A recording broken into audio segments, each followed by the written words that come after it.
Welcome to the Disability News Report, Special Education Edition. I am your host, Jennifer Price, where I'm here to answer your questions regarding special education, one question at a time, just to help everyone out there and clarify some questions or clarify some things in your head that you may be wondering. So the question I'm answering today is, what exactly is the process to get an evaluation, or to get an IEP, which also will answer the question as to whether you as the parent can refuse to allow your child to have an IEP, even though the school is suggesting it. Okay, so the process for getting an IEP first starts with an evaluation. And the evaluation is called an evaluation report. So what will happen is the school will send you what's called a permission to evaluate. There are a lot of acronyms in the special education world. The acronym for this is a PTE. And I just say that because every now and then I might forget. So if I forget and accidentally use an acronym, I'll try, if I haven't already clarified, I'll try to clarify and remember. But the school will send you as the parent or guardian a permission to evaluate form. That form is you providing consent, written consent, to allow the school to evaluate your child in order to determine whether your child has a disability in the first place. So then after you sign that consent form, your child will then be evaluated by the school's school psychologist. The evaluation will consist of many things, including parent input, meaning what you observe at the home, teacher observations and teacher input, meaning just kind of what it says, what the teacher is observing in the classroom, what the behaviors are, any sort of academic concerns. So it should include the grades. It will also include just basic formal assessments, whether it's a behavior assessment, an intelligence assessment. When I say intelligence, I mean they tend to do an assessment that determines your child's IQ, and also an achievement assessment, meaning how is your child academically in proportion to other similarly situated peers.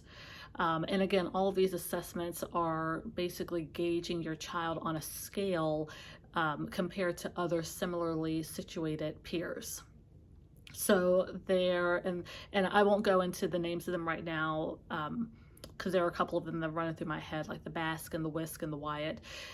Those are also acronyms. But the point is that they're looking at behavior, intelligence, and academic achievement from a foundational basic standpoint. And then they also will, depending on the age of your child, also request some student input, right, in terms of how they view themselves, especially from a behavior standpoint.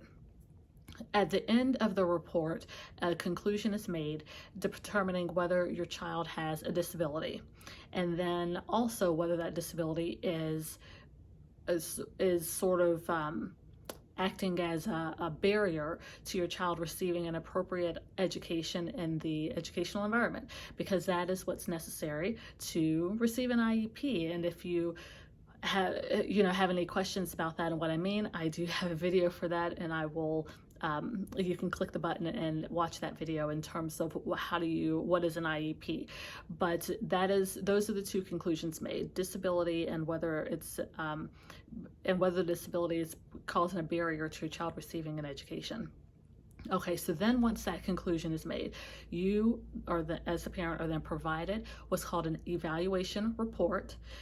They go over the evaluation report. In the end, if it says, yes, your child has a disability and we think that he or she would benefit from an IEP, you as the parent then have to sign a second consent. So then the second consent that the school gives, that you have to sign off on, is what's called, from an acronym standpoint, it's a NOREP, Notice of Recommended Educational Placement. And it's a document that you have to sign that then provides consent to allow the school to issue an IEP to your child. Okay, so there are two consents involved. The first is a consent to evaluate. The second is a consent to allow your child to even have an IEP in the first place. Now, do you have to consent to either one? For the evaluation, you don't have to consent to an evaluation. However, if the school really and truly wants to push the issue and really wants your child to have an IEP, the school can go to a due process hearing and see whether a hearing officer will agree with them, and which will then ultimately force your child to have an evaluation. That's the, practical nitty-gritty standpoint. You don't have to evaluate, or you don't have to agree to an evaluation. I have not seen it in my practice, but I know that it is possible. I know that I've read cases where schools have done this.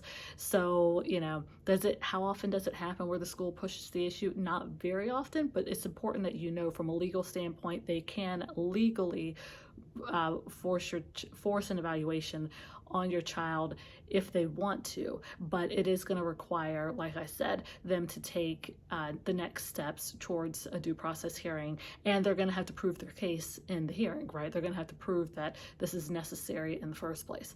Now, after the evaluation is done, do you have to agree to allow your child to have an IEP? No.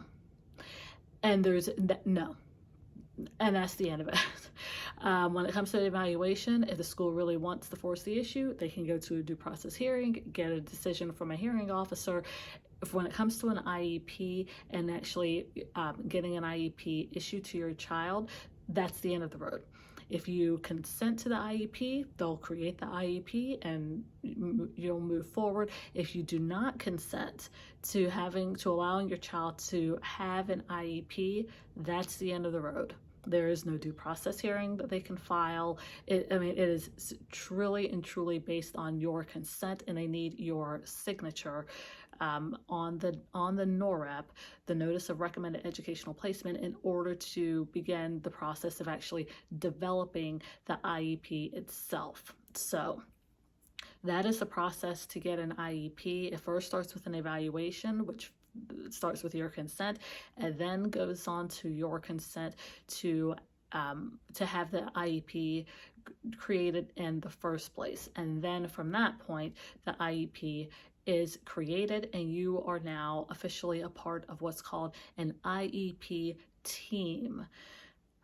That can be a loaded word sometimes depending on who you're talking to, but you are, as the parent, now part of the IEP team, where it's a collaborative, or supposed to be a collaborative meeting and situation to where everyone's input is taken and valued. That's it for this week. If you like this advice or this tip, do a thumbs up, subscribe and hit the notifications bell so you can know when the next one is coming in. And if you have a question, please let me know. What is your question in the comments? I will see you next week.